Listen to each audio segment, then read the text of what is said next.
And welcome back. And we've got a huge guest with us today with Matteo Franchetti joining the Contrarians exclusive and live. So Matteo is the founder and CEO of one of my favorite businesses, 8 Sleep. And 8 Sleep is redesigning sleep using cutting-edge AI and machine learning to track biosignals and optimize body recovery and sleep. Matteo, like myself, is a former lawyer, and Matteo worked at two what's called Magic Circle. This is the big UK law firms called Freshfields and Allens and Overy.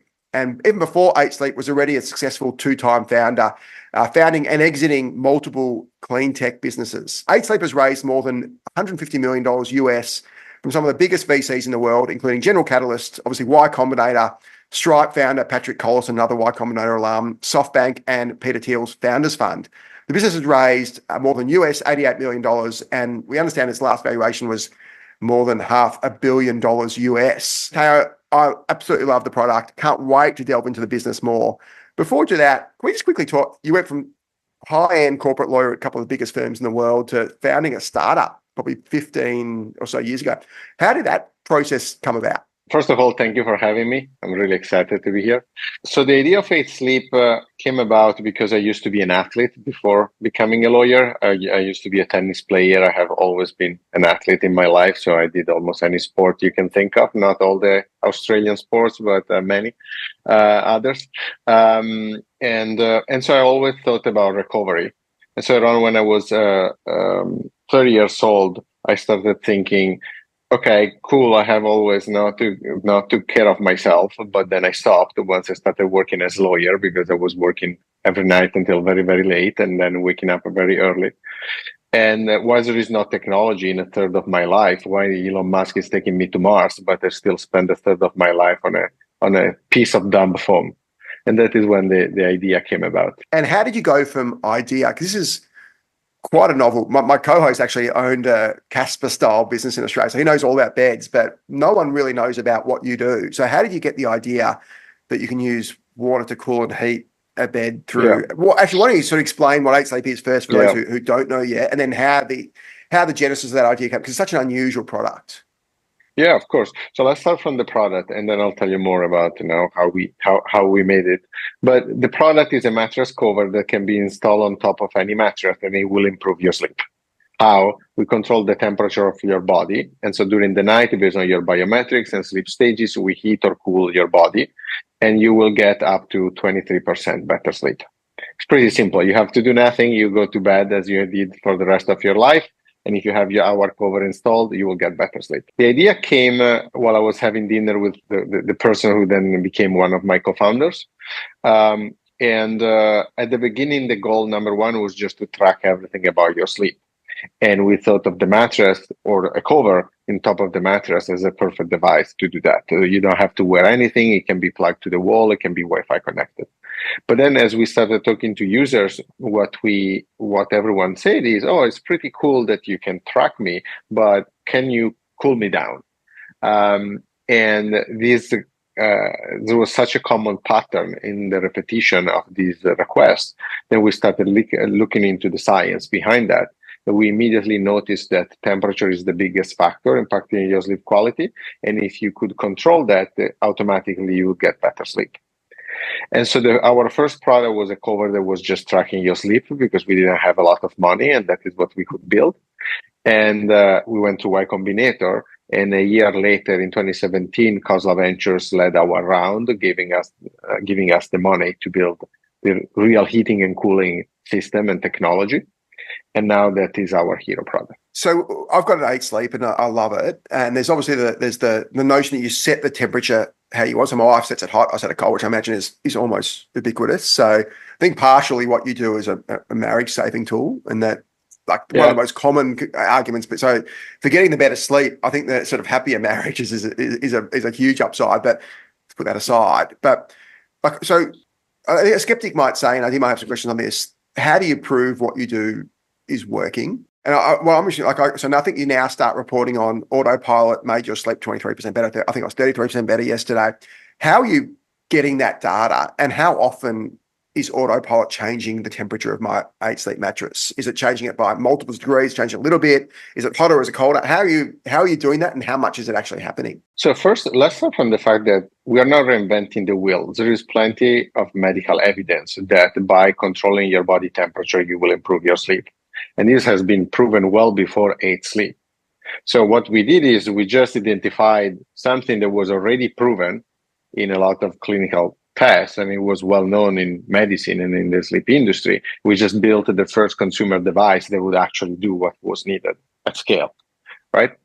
And that is why I say we're not reinventing the wheel. This was already proven. Then an interesting thing is a lot of our users, 80% plus of our users, they have a wearable. And so they were already tracking their data before using the 8-sleep.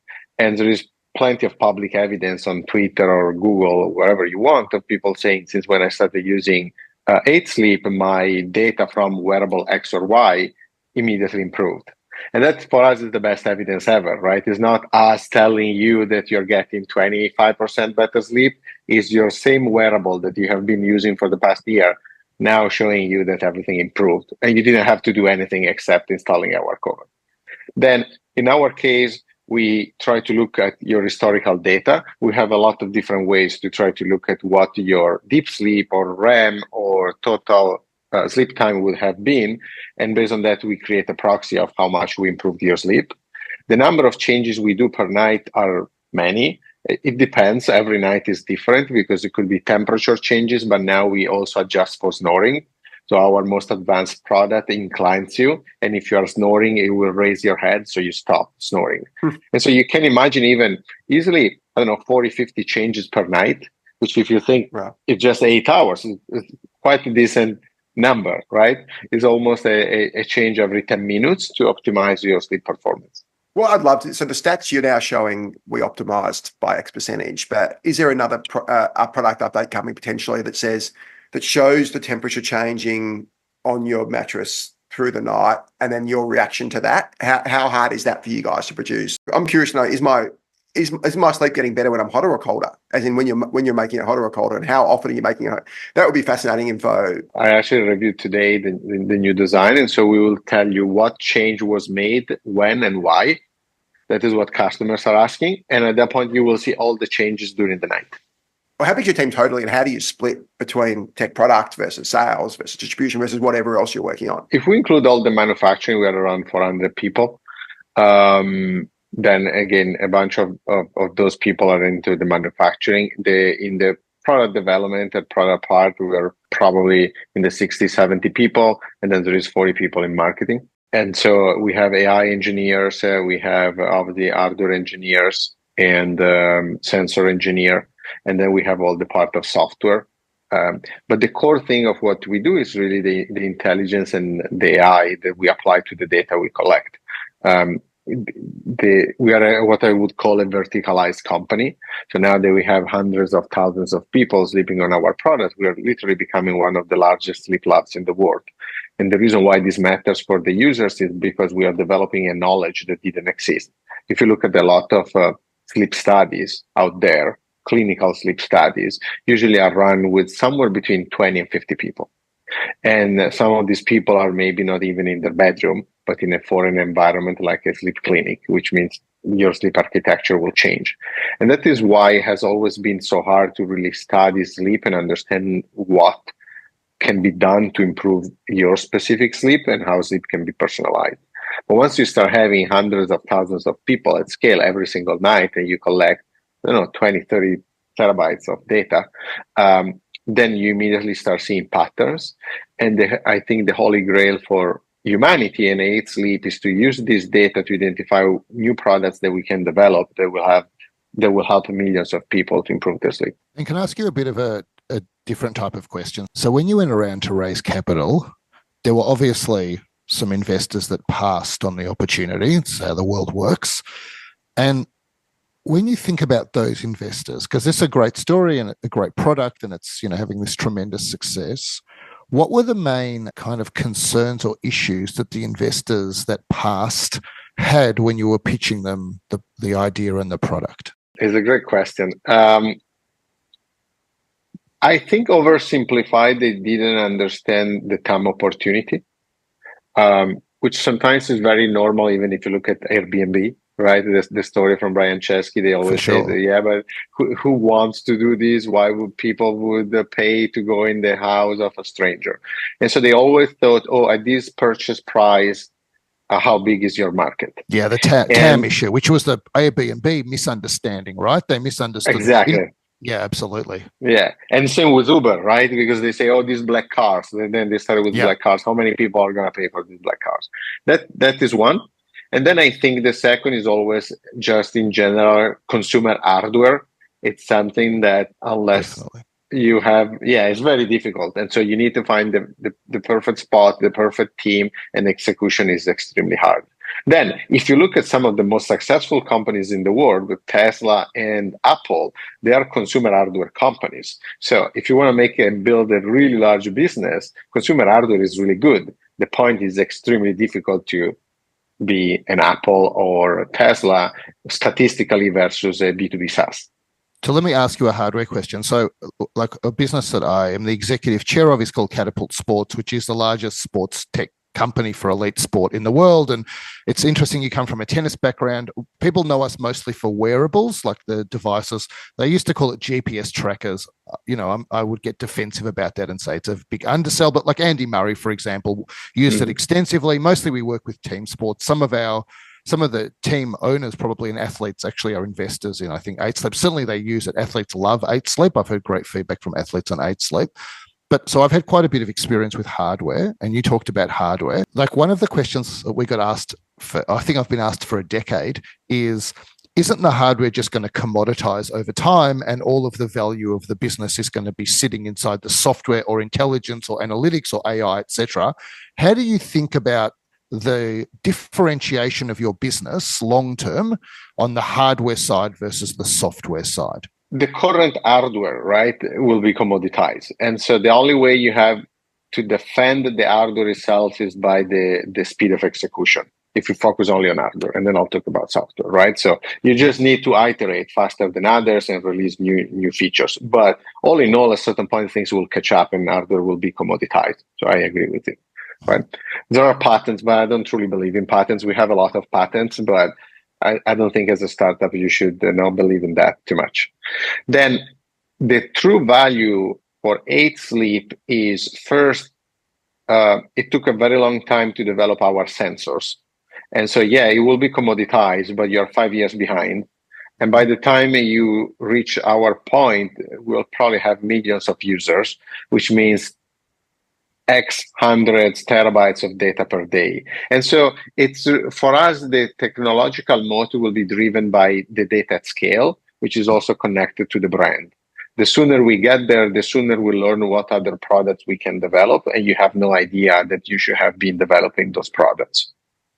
I totally agree. I mean, if it makes you feel better, people have been telling me for 10 years that our hardware would be commoditized. And we actually operated internally on the assumption that eventually it would be commoditized. And I think today what we're seeing is maybe the gap between us and competitors is even wider than it was 5 years ago. And your answer is a nicer answer than the one I give, where people say, do you think you're going to get commoditized? And I say, what you're asking me is, do I think people are going to catch up in the race to where we are now? Of course, but we're not going to be standing still. And so my gut feel on 8 Sleep, to be honest, is that you will continue to be able to iterate the hardware so that it retains a competitive advantage against whatever commoditization has happened at that point in time.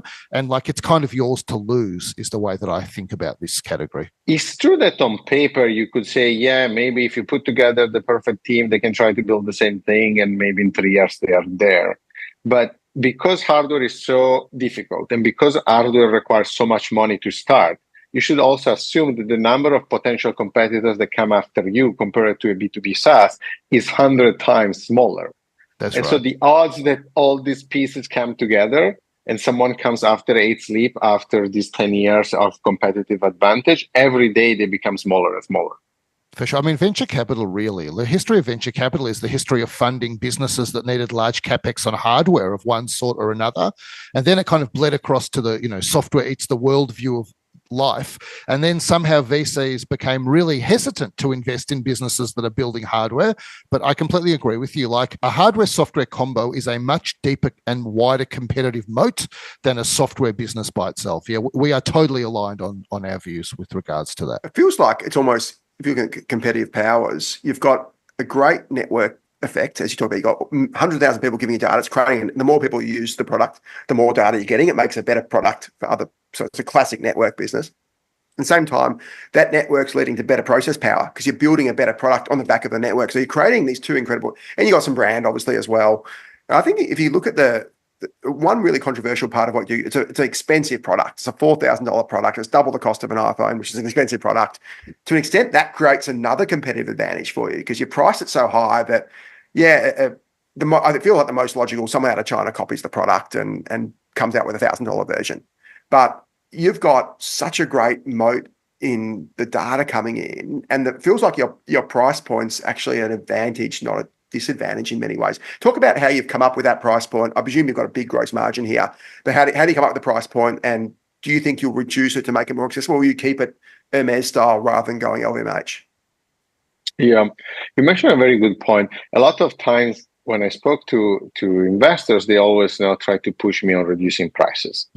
And instead, what I realized, not immediately at the beginning when we launched the company, we had only the cover without the heating and cooling. We tried to be very price sensitive. And I immediately understood that was the wrong move because CAC doesn't compress too much usually below certain thresholds. And you can increase prices and CAC stays almost the same, or they are not connected directionally in the same, the relationship is not the same. They're right? definitely not proportional. There's definitely not proportional. And so actually what customers want is probably much easier to charge more for a better product, and the CAC will change not meaningfully. And then you start having good margins and you can have a business that is sustainable. Instead, a lot of investors, they always push me to reduce prices, which I don't think we were ready yet, and probably we're not ready yet either. Then when you think in the next 5 years, I think in terms of portfolio strategy, almost like the current product is our Model S, and then there will be a Model 3, there will be a Model X, so they will become more affordable, but there will also be a Roadster. So we'll also go up with prices. And that is when you start diversifying based on different price sensitivities, and you can capture different people based on their needs and their household income. I definitely think, this push down on price, like I totally oppose the push down on price. I think the trick in life is to try to test the limits of price elasticity and to push upwards, not downwards. And, Apple, like Tesla is one example of a hardware business, but Apple is almost the prime example of a hardware business. Correct. Where they have been able to push past what any reasonable person would have thought was the limits of price elasticity on their products. I think they're running into other issues, which is their ability to iterate on features maybe doesn't keep up with, the price that they're kind of trying to push out. But I completely agree. And so on the back of that point, on kind of what Adam said, without asking you the details of numbers, because you've got the luxury of being a private company, which is very good. How do you think about the balance in a business like yours, obviously a high growth business? How do you think about the balance between growing the top line as fast as possible and generating profit margins at the bottom line? And maybe you think about it at the contribution margin line, so unit economics versus at the EBIT line. How do you think through the balance of those different objectives? The approach we always had, and honestly is also part of the credit that needs to go to our board and also Keith Rabois when he invested in us, we have always been obsessed with contribution margin. You see a lot of D2C consumer companies, they throw money out of the window to try to grow as fast as possible. Yes. But then you don't make enough money at the unit level, and so you don't really run a business. And so at a certain point, I realized I wanted to run a business because it's my business, and I want this to keep growing for a very long time.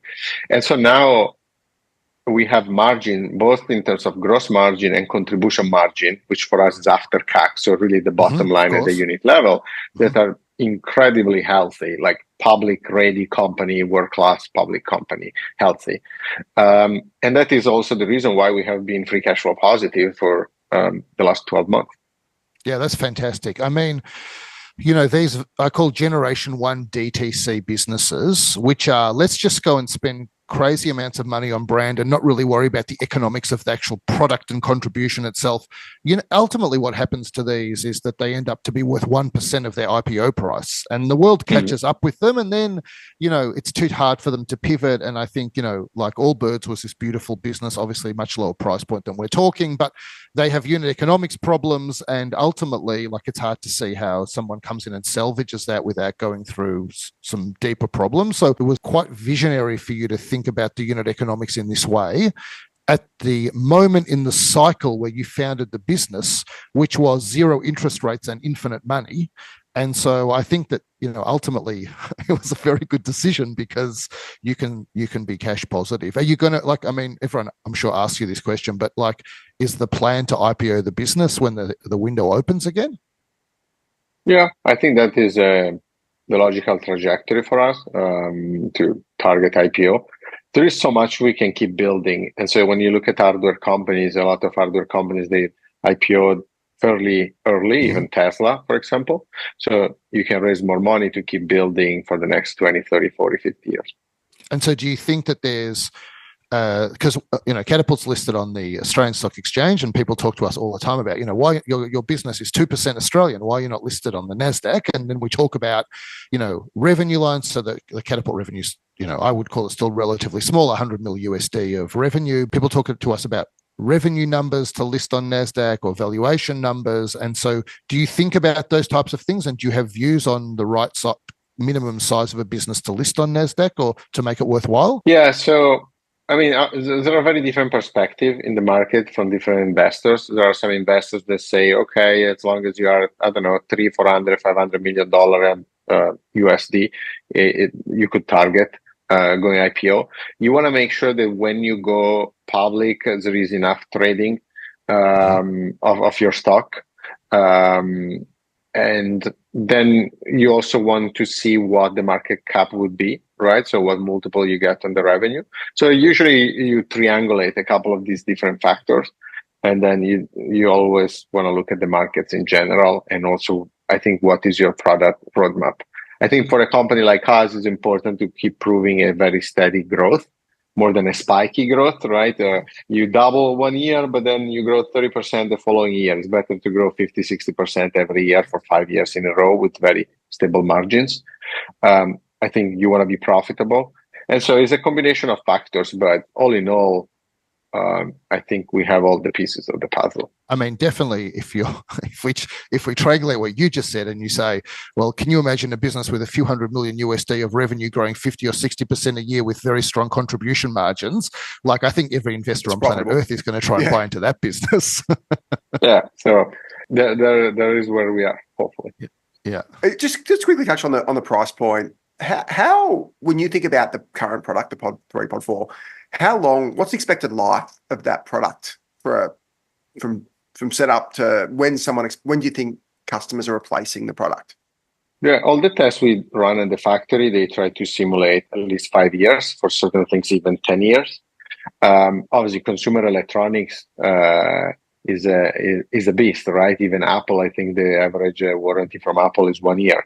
But every test we do, we try to simulate 5+ years and make sure that the device lasts for at least that time.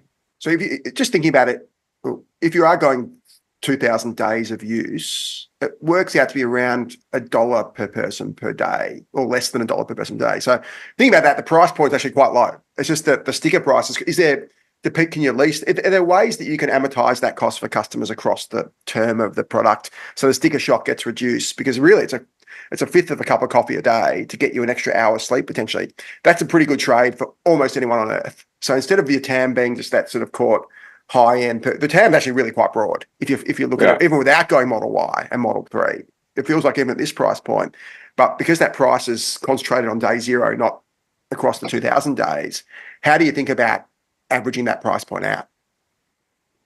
You mean to almost offer like a sort of subscription price where people can exactly. Well, maybe you can, Matteo, maybe you can tell us like how the economics work for a customer now? So you're paying an upfront price to buy the product. Do you pay 100% of that price upfront? And is there an ongoing fee? Like, how does the economic model work for the customer now? Yeah, so the customer, they buy the hardware upfront. That is obviously in each geography is different. In the US, it ranges between $2,500 and $3,000 US, something around there. And then there is a subscription. There are two different plans, and it's somewhere between $15 a month and $25 a month. The point to you, Adam, is something I have explored many times. The problem you have is when you have unit economics that are as good as ours, we generate cash with immediate payback on day zero. And so if you start splitting the payment over time, we would split our payback period, which means that the business, instead of being profitable or very healthy, would require to raise money and believe that we will keep growing. So yeah, it goes back to what we were saying before. Probably our company could be growing 3x faster per year overnight if we just if we wanted to run it in a way that was way more risky from a cash flow perspective. And I don't want to go there because I want this business to be here 50 years from now. It's an interesting model because effectively, I'm just going to use the round numbers that you said, but effectively, let's say the upfront cost can be $3,000 USD, and then the annual cost might be $300 USD if I'm kind of take the $25. And so you're kind of running like 1/10 per year of the upfront cost, which feels like the subscription fee in terms of the overall economics of the business. Obviously, the margins on the subscription fee, you might say they're asymptoting to 100% the gross margin. Maybe I would say there's developers there, so whatever, it's probably 85%. But like, it's interesting, it's only 10% of that upfront cost. And it feels to me like if ever there was price elasticity, there's some way on the subscription fee that you're going to find some price elasticity by adding features over time, because when it's a very obvious comment. So I guess what you don't want to be is you don't want to be Peloton, which is the horror story for everyone in this kind of world. And but the flip side is that if you look at a Netflix that started off feeling very cheap on the subscription, and over time they kind of acclimatize the customer to paying more and more. It feels to me like over time you'll have a lot of price elasticity on the subscription fee because it's so low compared to the upfront. And I think to support that is what will play in our advantage is software and the type of data that we can track. And then we apply AI for preventative health. And so I think as we release new features, particularly in terms of health and sleep enhancement, that is when, if we deliver more value, people will be open to consider paying more. So it's not that we just want to charge more. I think we can deliver way more value. And from a technological standpoint, that we have a certain cost, but for the benefit of the user is a much bigger cost. And that is where we can find an asymmetric advantage. That's fantastic. I think we'll let you go, Matteo. It's getting late in NYC. You're an unbelievable entrepreneur. We love the business. This could be a decacorn quite easily, we think, if not more. So, and could even be probably not going to catch Stripe and Airbnb, but could be probably the third biggest Y Combinator exit of all time potentially. So, congratulations on the business. We love it. Love seeing lawyers come good, and we look forward to seeing your next chapter. We love seeing lawyers get out of the legal profession. That's what we really love. Me too. That's all that matters, right? Let's save more lawyers. Exactly. Thanks for your time, Matteo. It's a really lovely conversation.